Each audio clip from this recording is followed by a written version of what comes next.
Hello दोस्तों, कैसे हैं आप लोग। आई होप कि आप लोग बहुत ही अच्छे होंगे, अपने अपने एग्ज़ाम की तैयारी बहुत ही अच्छे से कर रहे होंगे। तो दोस्तों, आज की क्लास में हम लोग स्टडी करने वाले हैं इटली के एकीकरण के बारे में।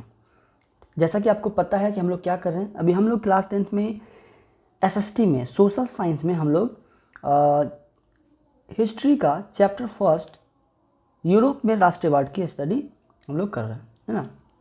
यूरोप में राष्ट्रवाद के बारे में हम लोग पढ़ रहे हैं। और इसमें यूरोप में राष्ट्रवाद में सबसे पहले हम लोगों ने नेपोलियन के बारे में पढ़ा था। उसके बाद नेपोलियंस के बाद आया था टीस की क्रांति, 1848 की क्रांति, और मेटरनिक के बारे में हम लोगों ने पढ़ा था। आज हम लोग इटली का एकीकरण के बारे में समझेंगे। इसमें देखेंगे क्या क्या समस्याएं आई थी इटली का एकीकरण में, सारी चीज़ के बारे में डिस्कशन करेंगे। ये एग्ज़ाम में कई बार पूछा जाता है, इसमें ध्यान से पढ़िएगा, ध्यान से समझिएगा, जो मैं समझाऊंगा उसको अच्छे से नोट कीजिएगा। उसके बाद एग्ज़ाम के लिए तैयारी कीजिए ताकि आपको एग्ज़ाम में अच्छा नंबर आ सके, क्योंकि हिस्ट्री पढ़ना बहुत ही ज़रूरी होता है। बच्चा हिस्ट्री पढ़ता ही नहीं है, समझता है आराम से हम निकल जाएंगे, हिस्ट्री में पास मार्क आ ही जाएगा। लेकिन मैं आपको बता दूं, हिस्ट्री एक ऐसा चीज़ है, हिस्ट्री मतलब बोले तो मतलब हिस्ट्री, ज्योग्राफी, मतलब इकोनॉमिक्स, सभी सोशल साइंस में सभी बुक में एक ऐसा है कि आपको नंबर ना बहुत ही अच्छा लाने का एक पॉइंट है। लेकिन आप इसे पढ़े तब, लेकिन बच्चा इसे बहुत ज़्यादा भारी समझता है याद करना, लेकिन याद करना नहीं है, ठीक है। याद कुछ नहीं करना होता है, मैं जो पढ़ा रहा हूँ उसको बस अच्छे से समझिए, क्योंकि बहुत ही आसान है, ठीक है। क्योंकि आप कहानी समझ जाइएगा ना तो आप खुद ही आंसर कर सकते हैं। समझ में आया। चलिए, तो सबसे पहले हम बात करते हैं इटली के एकीकरण में, इसके कहानी को समझते हैं, ठीक है। मैंने लिखा है कि इटली 19वीं शताब्दी के शुरू में केवल एक जोग्राफिक एक्सपीरियंस था, है ना, एक्सप्रेशन था, जहाँ कोई इंडिपेंडेंट राज्य हुआ करते थे। वहाँ मतलब इटली एक ऐसा मतलब क्या कहते हैं कि देश था जहाँ पे जोग्राफिक एक्सप्रेशन था, केवल जोग्राफिक में ही मतलब लिया जाता है, एक देश की तरह उसको नहीं गिना जाता था। उस टाइम में बहुत ही कम इसको लोग जानते थे, और यहाँ कई सारे इंडिपेंडेंट राज्य मतलब हुआ करते थे।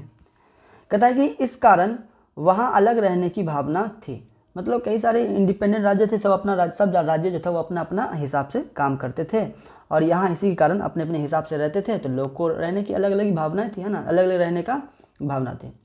कहता है कि इटली के एक राष्ट्र के रूप में स्थापित होने में जोग्राफिक समस्या के अलावा कई समस्याएं भी थी। मतलब इटली का एकीकरण, इटली को मिलाने का समस्या, एक जोग्राफिक समस्या तो था ही। मतलब क्या था, राज्य बटा हुआ था तो उसको मिलाने का एक समस्या तो था ही, लेकिन उसके अलावा भी बहुत सारी समस्याएं थी जो इटली का एकीकरण में बाधा आ रही थी। जैसे इटली में ऑस्ट्रिया और फ्रांस विदेशी राष्ट्रों का दखल अंदाजी का समस्या भी थी। मतलब ऑस्ट्रिया जो था वो इटली के एकीकरण में दखल अंदाजी कर रहा था, ये भी एक समस्या था। इसीलिए एकीकरण में इनका विरोध होना तय था। इधर कहता कि राजधानी रोम भी पोप के प्रभाव में थी। मतलब रोम जो है वो इटली का क्या है, राजधानी है। जो भी है इसके राजा यहाँ कौन थे, इसका जो गद्दी था रोम पे जो अधिकार किया था वो कौन था, पोप। और पोप भी यहाँ इसका अपना प्रभाव इटली में बनाया हुआ था। पोप की इच्छा थी कि इटली का एकीकरण खुद उनके लीडरशिप में लीडरशिप में मजहबी पहुंच से हो, ना कि शासकों के लीडरशिप में। इनके अलावा अनेक विसंगतियां भी शामिल थी। मतलब पोप का कहना था, जो रोम का सम्राट था, वहाँ का मतलब राजा था, जो इटली का राजधानी है, ठीक है। तो उसका कहना था कि अगर इटली का एकीकरण होता है, इटली जितने भी क्या कहते हैं राज्य हैं, सभी राज्य को मिलाते हैं, इटली का एकीकरण बनाते हैं, इटली का एकीकरण करते हैं, तो पोप चाह रहा था कि मेरे हिसाब से हो, मेरे लीडरशिप में हो, हम जो कहेंगे वही हो, और मेरे मजहबी के तौर से इटली का एकीकरण हो। और बीच में ऑस्ट्रिया भी बाधा दे रही थी, है ना। लेकिन इतनी विसंगतियां होने के बावजूद भी 19वीं शताब्दी के शुरू से ही इटली की राष्ट्रीयता का विकास हो रहा था।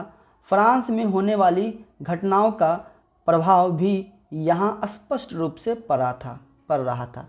मतलब फ्रांस में जो 1830 की 1848 की क्रांति हुई थी, तो उसका प्रभाव इटली पे भी पड़ रहा था। अब ये फ्रांस की इटली क्या कहते हैं 1848-30 की क्रांति अगर अभी तक नहीं देखें तो जाके जरूर देख ले। 1830 की फ्रांसीसी क्रांति, 1848 की फ्रांसीसी क्रांति के बारे में जरूर वहाँ जाके देखें, वो वीडियो भी बनाते हैं, बहुत ही इंपॉर्टेंट था वो, क्योंकि उससे कई सारे क्वेश्चन बनते हैं, और काफ़ी इंपॉर्टेंट क्वेश्चन एग्जाम में कई बार पूछा भी गया है ना।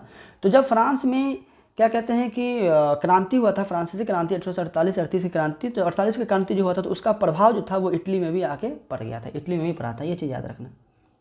नेपोलियन सैनिक कार्रवाई, है ना, कार्रवाई ने इटली के नई चेतना तथा एकीकरण में जो दिखाई न देने वाला रूप में सही लेकिन नेपोलियन ने महत्वपूर्ण योगदान दिया। मतलब इटली के एकीकरण में नेपोलियन ने अपना बहुत ही महत्वपूर्ण योगदान दिया, अपने सैनिक को भेजा और इटली के एकीकरण के लिए हाथ बटाया, योगदान दिया।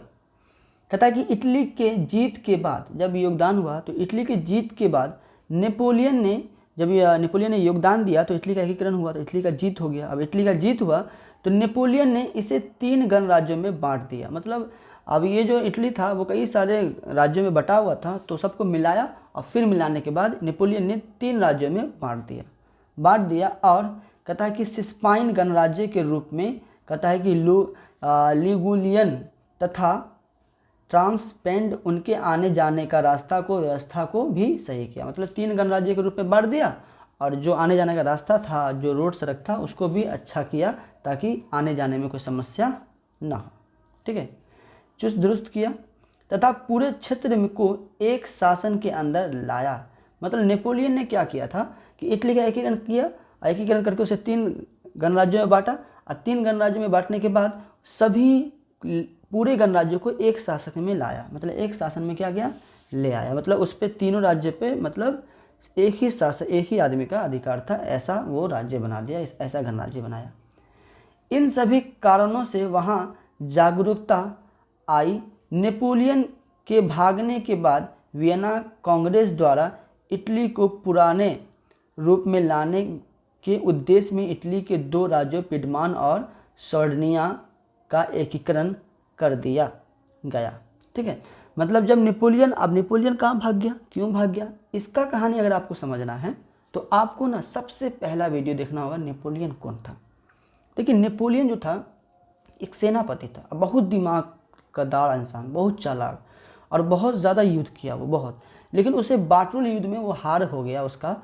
और उसके बाद अंग्रेजों ने उसे क्या किया था, दूर द्वीप में महासागर के में उसको कैदी बना लिया था, बंदी बना लिया था। अब बंदी बनाने के बाद क्या किया लोग उसे अंग्रेजों ने उसे 6 साल तक मतलब जेल में रखा, जहर दिला के मार दिया इतिहासकारों के अनुसार। तो वो इसीलिए मार दिया था, तो वो भाग गया था। तो बाटुल युद्ध हुआ तो भागा, तो फिर बाद में पकड़ा गया। तो उसका कहानी अगर पढ़ना है तो वहाँ पे आप जाके पहला वीडियो जाके नेपोलियन कौन था उसके बारे में पढ़िए। वीडियो का लिंक डिस्क्रिप्शन में मिल जाएगा, वहाँ ना मिले तो आप प्ले लिस्ट में जाके देख सकते हैं। चलिए ठीक है, तब नेपोलियन भागा तो वियना कांग्रेस द्वारा मतलब इटली को पुरानी व्यवस्था में लाने का निर्णय लिया। 2 राज्यों में से बांट दिया, पिडमान और सर्डिनिया का एकीकरण कर दिया। 2 बार अब 3 बार में बांटा हुआ था, उसको 2 राज्यों में कर दिया। इस प्रकार इटली के एकीकरण की दिशा तय होने लगी। इसी तरह धीरे धीरे इटली का एकीकरण होना शुरू हो गया। इटली में 1820 ईस्वी से ही कुछ राज्यों में संवैधानिक सुधारों के लिए नागरिक आंदोलन होने लगे। मतलब कि इटली के कुछ ऐसे राज्य थे जो 1820 में मतलब संविधान के तौर पे जो संविधान कहता है उसके अधिकार पर वहाँ लोग नागरिक आंदोलन करना शुरू कर दिए, क्योंकि नेपोलियन ने ये चीज़ छोड़ के चली गई थी कि आज़ादी जो था ना नेपोलियन ने करके चली गई थी इटली का एकीकरण को। मतलब लोगों के अंदर जागरूकता पैदा करके नेपोलियन चले गए थे, तो लोगों के अंदर जागरूकता आ गई। तो कुछ इटली के कुछ ऐसे राज्य थे जहाँ पे संवैधानिक तौर पे लोगों ने नागरिक आंदोलन करना शुरू किया, उस पर जुल्म हुआ। तब कहता है कि एक गुप्त दल कार्बोनरी का गठन राष्ट्र द्वारा किया गया, जिसका उद्देश्य छापामार युद्ध के द्वारा राजतंत्र को नष्ट कर गणराज्य की स्थापना करना था।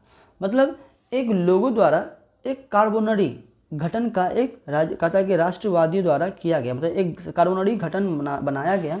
और उसका उद्देश्य जो था वो उद्देश्य छापामार युद्ध के द्वारा राजतंत्र को, मतलब छापामार युद्ध का नाम है। तो जब वो युद्ध हुआ था तो उस युद्ध में राजतंत्र जो था इटली के अंदर उसको खत्म करके, उसको नष्ट करके गणराज्य में स्थापना करना था, उसका ये लक्ष्य है। प्रसिद्ध राष्ट्रवादी नेता कहता है कि जोसेफ मेजनी का संबंध भी इसी दल से था।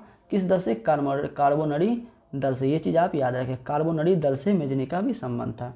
1830 की फ्रांसीसी क्रांति है ना, 1830 की फ्रांसीसी क्रांति के प्रभाव से ही इटली में भी अछूत न रहा। मतलब जब 1830 में फ्रांसीसी क्रांति हुई थी, इसके बारे में पढ़ना है 1830 की फ्रांसीसी क्रांति के बारे में तो आप जाके पढ़ सकते हैं। वीडियो का लिंक डिस्क्रिप्शन में मिल जाएगा। हम बार बार कह रहे हैं, जगह फ्रांसीसी क्रांति पर अच्छे से समझ में आएगा, आपको पूरा क्लाइमेक्स समझ में आ जाएगा। ठीक है, तो ये भी नहीं रहा और यहाँ भी नागरिक आंदोलन शुरू हो गए। जाहिर है जब फ्रांस आज़ाद हुआ, फ्रांस में क्रांति हुई आज़ादी की, मतलब लोकतंत्र के लिए आज़ाद किया गया, मतलब लोगों द्वारा नागरिक आंदोलन किया गया, लोगों मतलब आंदोलन किए कि मतलब शासन जो था वो मतलब कि मतलब जुल्म कर रहा था, तो ऐसे के खिलाफ मतलब आंदोलन हो गया। आंदोलन हुआ तो लोगों के अंदर जागरूकता पैदा हो गई, जागरूकता पैदा हुआ तो लोगों ने क्रांति कर दिया, क्रांति कर दिया तो लो, अब जब फ्रांस में क्रांति हुआ तो पूरे का पूरे यूरोप में लहर, उसका लहर आ गया, सभी पूरे देश जितने भी देश थे यूरोप में सभी में लहर पैदा मार गया, है ना। तो नागरिक आंदोलन शुरू हो गया। मेजनी ने इस नागरिक आंदोलन को का उपयोग करते हुए उत्तरी और मध्य इटली में एकीकृत कर गणराज्य स्थापना करने का प्रयास किया। अब जब ये कार्बोनरी संगठन का जो गठन किया गया था तो इसमें मेजनी भी संबंध रखता था। और जब नागरिक आंदोलन हुआ था, जब 1830 की क्रांति में फ्रांसीसी क्रांति हुई थी, तो इसी के दौरान यहाँ भी इटली में भी लोगों के अंदर जागरूकता पैदा हुई और उस इटली के लोगों ने नागरिक आंदोलन शुरू किया। और मेजनी ने इस आंदोलन का फ़ायदा उठाते हुए, उपयोग करते हुए सोचा कि मध्य इटली और उत्तरी और मध्य इटली को मिला करके एक गणराज्य स्थापना कर देते हैं। लेकिन ऑस्ट्रिया के चांसलर मेटरनिख द्वारा इस राष्ट्रवादी नागरिक आंदोलन को दबा दिया गया और मेजनी इटली से प्लान करना पड़ा, मतलब मेजनी को इटली से उस टाइम भागना पड़ा। लेकिन परमानेंटली के लिए मैं भागा नहीं, बस भागा उस टाइम, बस उस टाइम उस आंदोलन को ख़त्म किया और वो उस टाइम निकल गया।